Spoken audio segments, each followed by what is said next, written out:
Welcome to EnRich Relationships, a podcast designed to help leaders improve their personal and professional relationships from a father and son team. We each bring executive corporate experience in both public and private companies, as well as personal experience as brothers, fathers, and sons. I'm Dax Rich. And I'm Larry Rich, and together we discuss different leadership skills and concepts that will help you at work and at home.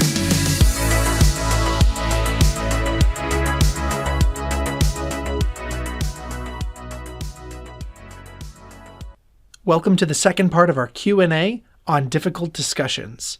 If you haven't listened to the first part of our Q&A, we welcome you to do so to get an idea of what we're talking about here, as some of these questions build off of the questions from the first half. So let's go to the next one. It says, what should I do if I had a hard conversation and I felt like it went well, but the other person doesn't seem to have changed from the meeting? Do I need to do it again? Did I do it wrong the first time? So on this one, I think the one word in here that really stands out to me is changed. And it's interesting to say that the other person doesn't seem to have changed. Because the person having the conversation felt like it went well, but I don't know that they changed either. They felt like the conversation went well, but they don't feel like the second or the other person changed.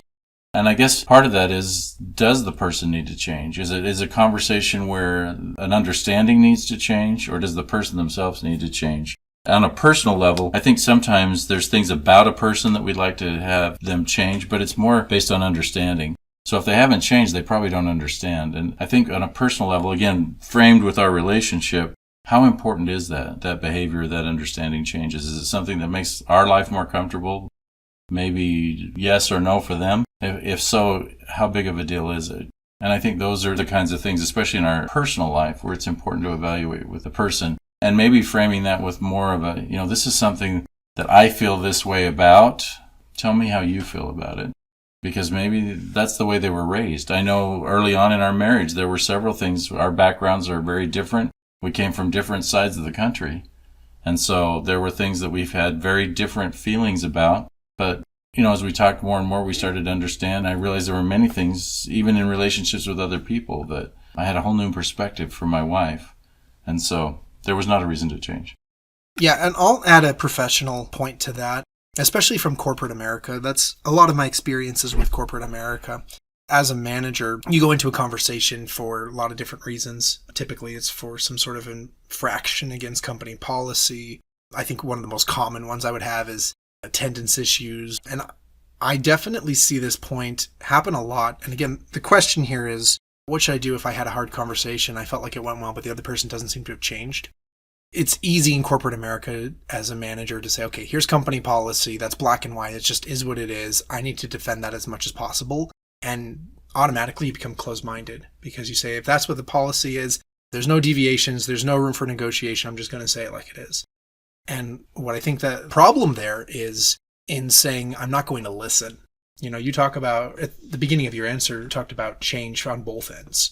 And I think as a leader, while yes, we need to uphold company policies because we're owners of the business, we absolutely need to be open to change. Go back to attendance policies. I can think of situations where I'm talking to an employee and I say, you're running out of time, or you've used too much time, or you shouldn't have done X, Y, and Z with your time.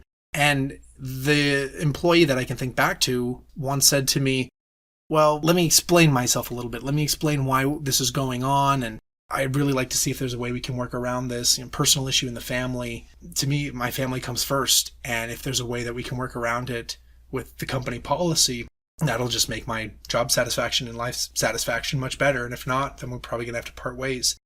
And that was a great moment for me to pause and say, okay, this person hasn't changed because their priority is their family. And I'm coming at it from a priority of the business. And there doesn't need to be a reason why it has to be separate. I absolutely can focus on their family while still upholding the policies of the business by being open and saying, maybe I need to have a hard conversation with my boss or with my HR department. And maybe I need to say, look, this is the policy, but I need to know if there's a way that we can accommodate this person or maybe use a different policy to help this person out. And I found that just opening my own mind and saying, what can I change, or who can I have a hard conversation with, or what can I learn from this other person, allows me as a leader in corporate America to be open and still, again, respect the policy, but also respect that other person where they're at. Can I share another quote? Please, That's such please. A great example, and it triggered a thought, and especially with other people involved. I remember there was an employee who was having a hard time getting to work on time. And as we talked about it, the policy, as you said, very clear. But in the conversation, it was clear that part of the problem was the drive, the commute to work meant needing to stop and go to the bathroom. Yeah. And that wasn't something that, there was any way to change, nor was there a way to change the arrive on time. But the thing that was the changer was, as we talked, I was able to say, well, other people in the office are starting to notice that you're late. And there's kind of a concern, how come you get to be late and they don't? And as soon as the employer realized they were the exception, or others were feeling like, how come? They're like, you know what, I'm just going to leave earlier. Nice. And I'm going to do whatever it takes to get here on time. And so I love what you said about listen and find out the why, that kind of stuff, because that was what changed the behaviors. They just needed to understand why it was a concern. And I love that, because that didn't need a second conversation, or you didn't even need to say, all right, let's agree to disagree. It was, well, let's look at it from a different angle or a different perspective. And I think that's another great point in any hard conversation. If you feel like you're just not getting anywhere, or again, going back to this idea of nobody's changing, well, maybe we're not looking at it from the right perspective. So the next question is, what do you do when the other person shuts down and you're left talking to a wall? When we talk to a person and they shut down, again, a lot of this is their headspace, or it can be. Their headspace isn't in that realm to talk about the things. Or it could be, especially if we have a personal relationship, if it's a spouse, again, a friend, somebody we're close to, if they already can tell by the tone of our voice, the look on our face, or whatever, where we're headed, or they assume we're headed, and that wall comes down right away, they probably already know either where we want to go, or they see we're going somewhere that we've been before. Yeah. So I think it can be helpful to kind of frame it better, or if they've already shut it down, to say, you know what, this doesn't seem like a good time. And there's some things here that are important, and maybe even to outline a couple of those things so the person knows if this is a similar vein that we've walked down, or is this a different vein. I think we're going to need probably about 15 minutes for this conversation. Would it be all right if we had this conversation, figure out a time and a place to have it, but give it back to the other person so that at least we're reaching over the wall, hoping to join them on the other side at some point. But apparently right now is not a good time for that. So I think based on the trust that we have, because it's a personal relationship, use that to say, can we at least agree that we do need to talk at another time about this and some of the parameters? That's an important strategy and applies to so much of this. I'd add to humility. I think of myself as the individual who's putting up the wall, because I've done that a fair amount of my life, where I feel like the person's targeting me or attacking me or being mean to me or whatever the feeling is, and I put up a wall. And 9 times out of 10, that wall goes down immediately when the other person says, here's where I'm coming from, or help me to understand you, or something where they just show their humility and that they're humble.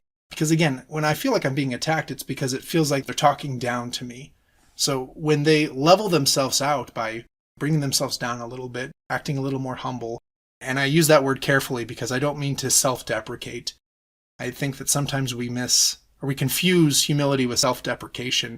I don't think self-deprecation has any place in a hard conversation, but rather saying, I'm wrong, or I may be wrong, or I don't see the full picture.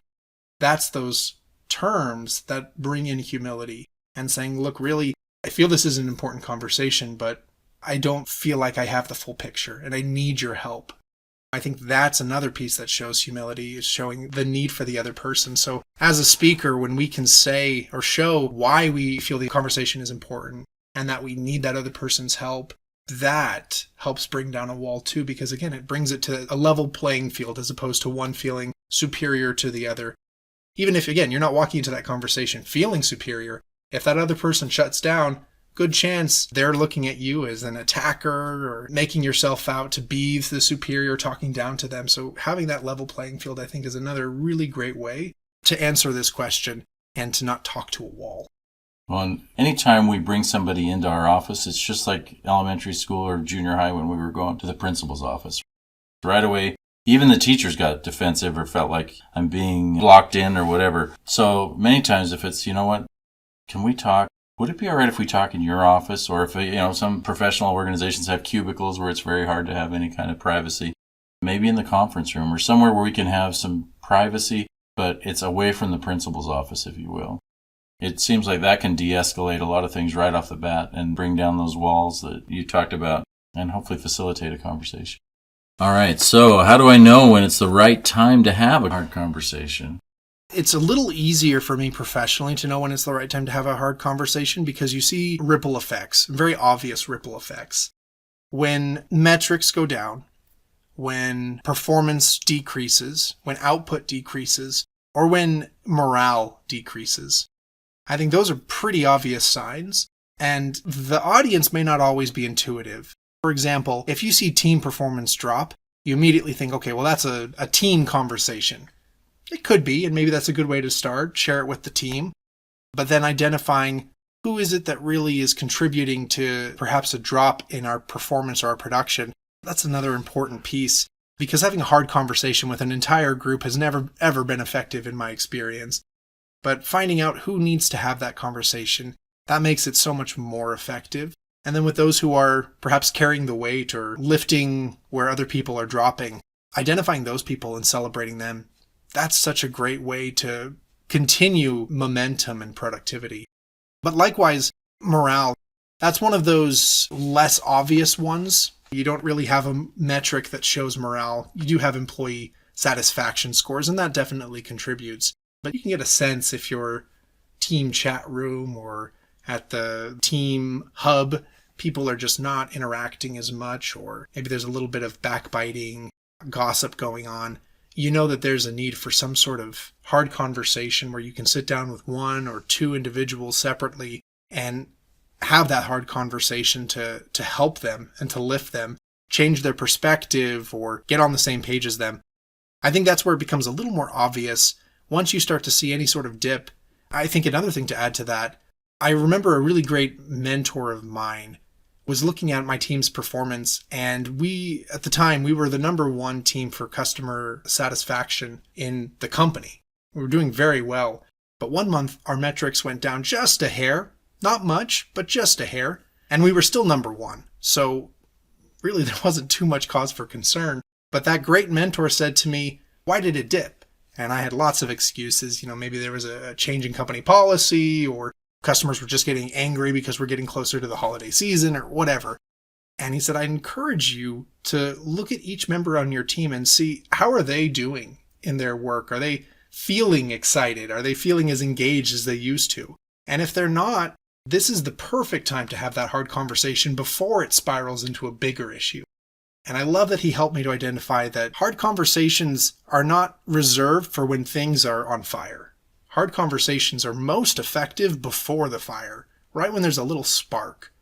And so he shared that with me, and I remember looking at each person on my team, listening in on some of their customer contacts, and just having quick conversations with them by the side of their desks to see how they were feeling. And very quickly, it was easy to identify the 2 or 3 individuals who were struggling, and maybe struggling is not the right word because that might imply that it's a big issue.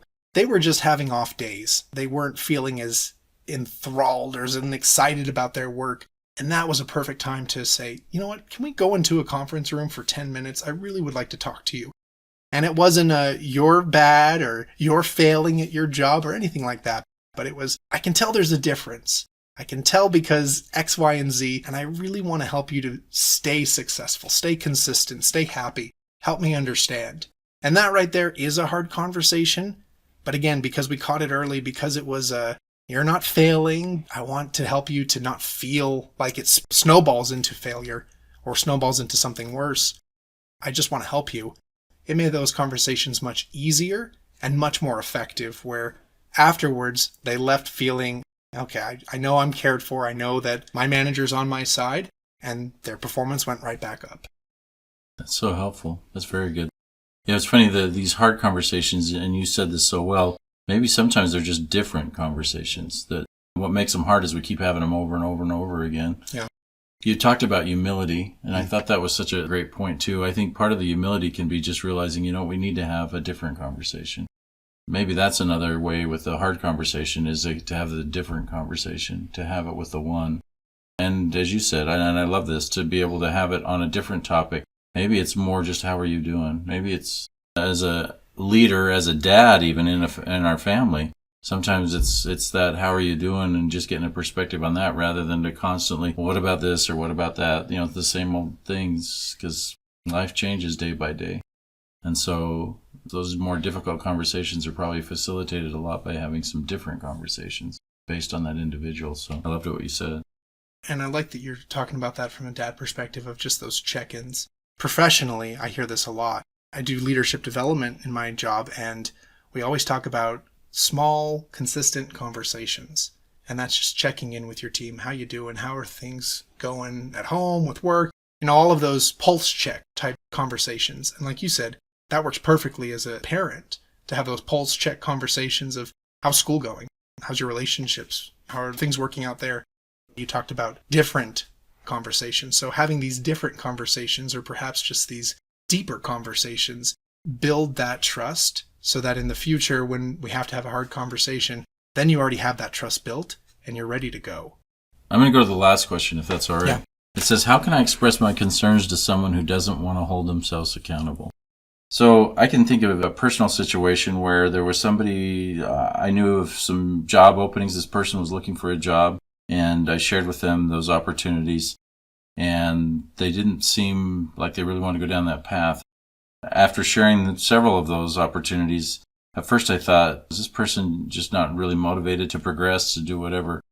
But then I started seeing that they were applying for jobs out of the spectrum of what I thought, and even got a job that was totally in a different realm than what I expected.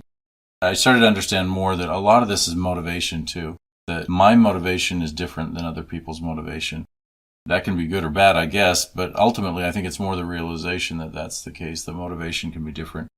The person was definitely motivated to get a job, but it needed to be in their way. And as they did that, the successes that they had were their successes.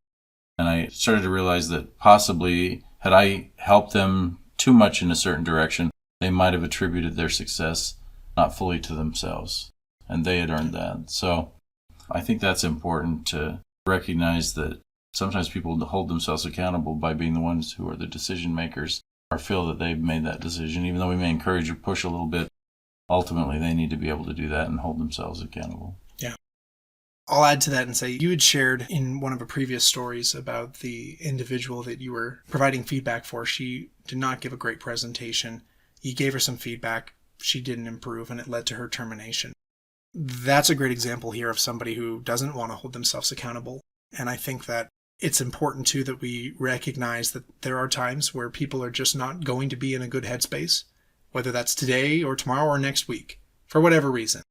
And I don't think, to your point, it's fair to them to force them to see our perspective or to force them to accept our motivation, like you had shared with your personal example.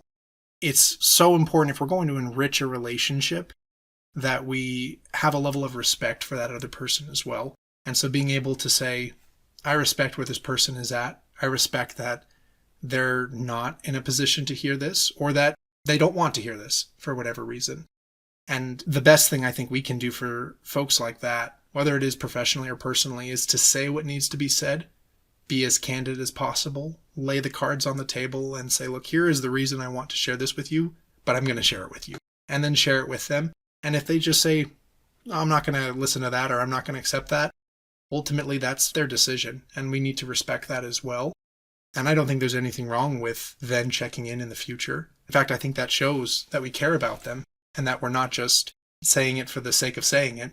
We really do care about this person.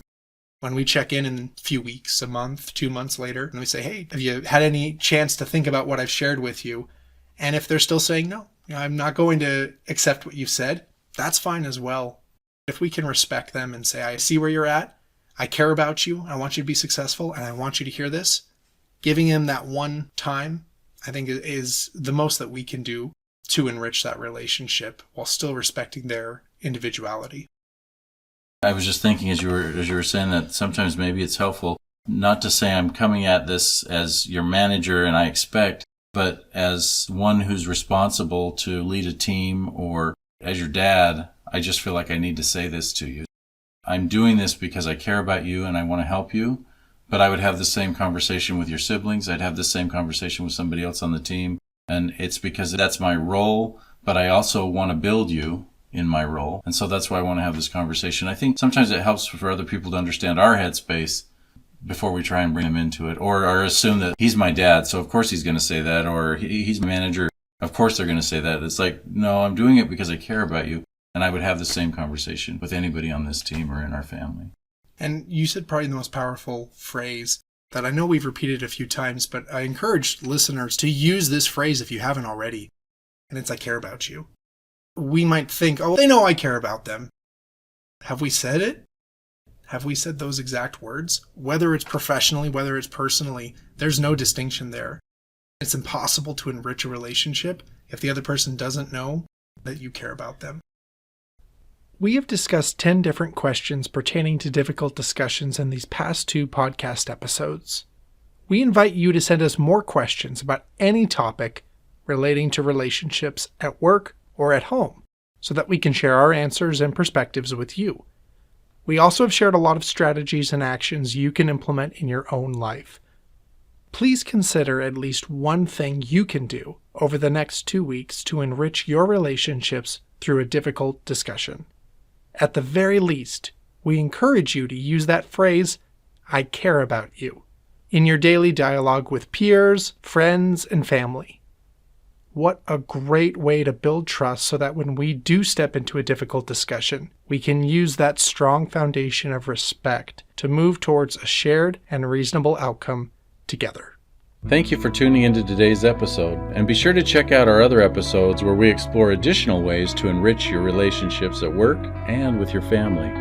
Before you take off, we invite you to subscribe and share what you liked from this episode with friends, colleagues, and family. Take a moment and share feedback and suggestions with us directly at enrichrelationshipspodcast@gmail.com. Lasting change comes from enriching your relationships both at work and at home.